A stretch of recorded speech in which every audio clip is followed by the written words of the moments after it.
Now, should I have put this dessert in a bowl or something? Sure, but I didn't.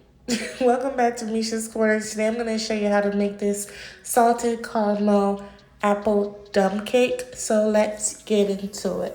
These are the ingredients that you'll need. I have the canned stuff as well as some of the fresh stuff. Remember, all ingredient measurements will be in my description box, so make sure you check it out. By the way, this recipe is for people that are not, don't bake or can't bake like myself. You guys know I don't make a lot of desserts on this channel. This is not for the people that are immaculate bakers or prefer things all the way from scratch. So to my slow cooker, I'm going to add my fresh apples as well as the canned apples. And and now I'm pretty much going to put some cinnamon. I will not be putting extra sweetener in here because the cake is sweet as well as the canned stuff has some sugar in it. So you don't want to over sweeten your dish. So I'm going to add some nutmeg, some cinnamon, some vanilla, and then I'm going to mix everything up and let it get all loosey-goosey, as well as some lemon zest and the juice, because you know it needs that pop, that little extra. What is that? That little extra, the little extra to cut through all that sugar, okay? So, but you already know, if you prefer more sugar, add it. But I think that it doesn't need it, like at all. So, next I'm gonna add the zest of an orange and the juice as well. I'm gonna mix it all up and we're gonna move on.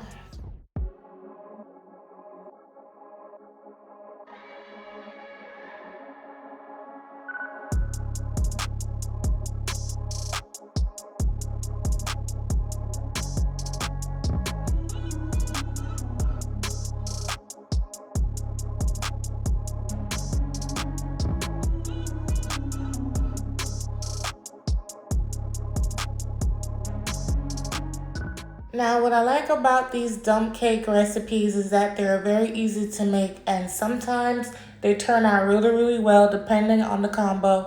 And people will probably won't even notice or care because they taste so good. And I just feel like this was just one of them.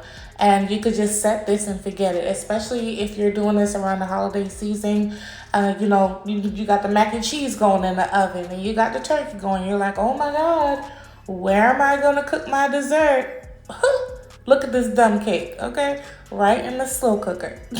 Like, I'm not even kidding. Like, it sounds like I'm joking, but I'm so serious. Like, a lot of people run into that. Even myself. I remember this happening to me one holiday season for sure. And dessert was like when everybody was ready to leave because I totally forgot about it and I didn't have the room. So anyway, you want to add your favorite cake mix right on top, which is, I believe this was just a yellow cake. And then you want to sprinkle it all over top. Don't press down, just sprinkle it and level it out. And it should look something like this. Next, I'm going to take an entire stick of super cold or frozen butter. It's super cold so you can slice it properly. And put it all over top like I'm doing right here. And that's it. You're going to cover it up, cut it on, and go about your business. Now, while that's going, I'm going to make the super simple caramel that I've been making for years. Now, if you're a baker, you're probably like, girl, go away. That is not a caramel. Listen, it worked for me, okay? This is brown sugar, heavy cream, vanilla, and butter. You put it all in one pot, cut the stove on, reduce it by half. That's your caramel. Okay, period. So while that's coming to a simmer, I'm going to check on the cake. And look at this. Look how beautiful that is. It's all bubbly, caramelized. The cake is nice and cooked all the way through. And it looks great. So you want to allow that to cool down a bit. So this is what the sauce looks like. You're just going to mix it up. All you're going to do is mix it up until you get this. You see that? Now, I wish I cooked this in a different color pot, like a white or a stainless steel, so you can actually see what it looks like. But hey, so now I sprinkled in a little bit of salt, kosher salt. And now I'm going to mix it one more time, and that's it. Again, remember, all ingredient measurements will be in my description box. So now I'm going to layer the dump cake right on my plate. Should I have used the bowl? Yes. Did I have one available? For this recipe anyway. No. But look how tender and delicious those apples look. Like, I can't. And I just added some vanilla ice cream on the side. And, of course, you want to drizzle on some Swiss. and that's it. But thank you guys so much for watching. I love you for your support. If you like this video, give me a thumbs up. If you like these easy, simple, 1-2 step, dessert recipes, let me know. And I'll catch you on my next video. And I'll see y'all later. Bye.